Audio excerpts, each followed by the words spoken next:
জীবনে অনেক মানুষের অনেক রেসিপি দেখেছি, কখনো কাউকে কিছু দেখাতে পারেনি, নিজের যোগ্যতা কারো সামনে প্রমাণ করতে পারেনি।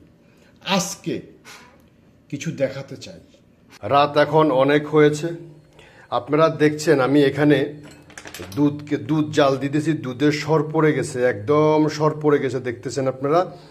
এখন আমার আসলে রান্না করা ভাতও নাই, তরকারিও নাই, কি খাবো এখন চিন্তা করতেছি। তো এখন দুধ আছে ফ্রিজে, তো এখন সাথে নুডলসও দেখি বাসায় আছে, তো চিন্তা করলাম দুধের সাথে নুডলস, হ্যাঁ কেমন হয়, চেষ্টা করতে অসুবিধে কি, দেখি কিছু একটা তো হবে।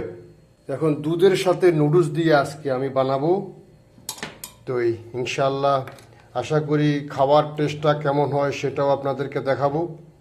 এখন দুধের সাথে আমি নুডলস অলরেডি দিয়ে দিছি, আশা করি এই 2-3 মিনিটের ভিতরে, হ্যাঁ 2-3 মিনিটের ভিতরে আশা করি হয়ে যাবে। তবে হ্যাঁ, আবার এদের নুডলস আবার দুধে দেয় টক্কা মারের, দুধ দিয়ে আবার টক্কা দেয় ওষুধ দিকে, টক্কা দিও না, হ্যাঁ একটু হুললে তাহলে নুডলসটা ডুববো, আবার টক্কা দেয়।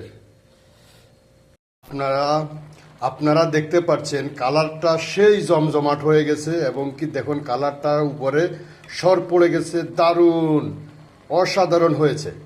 বিসমিল্লাহির রহমানির রহিম। এখন আমি নুডলস খেতে শুরু করেছি।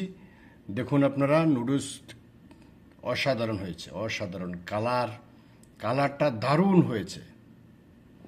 তো বিসমিল্লাহির রহমানির রহিম।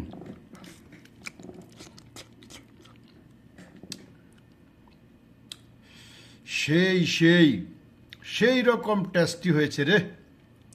দুধের সাথে নুডলস তো জীবনে আজকে প্রথম খাইলাম। আর যারা খান নাই তারা ঠিক দুধের এরকম করি ঘন করি, তারপরে নুডলস দিবেন, একটু চিনি দিবেন হালকা, আমিও দিছি, এই ভালো লাগবে, খেতে ভালো লাগবে। তবে অসাধারণ।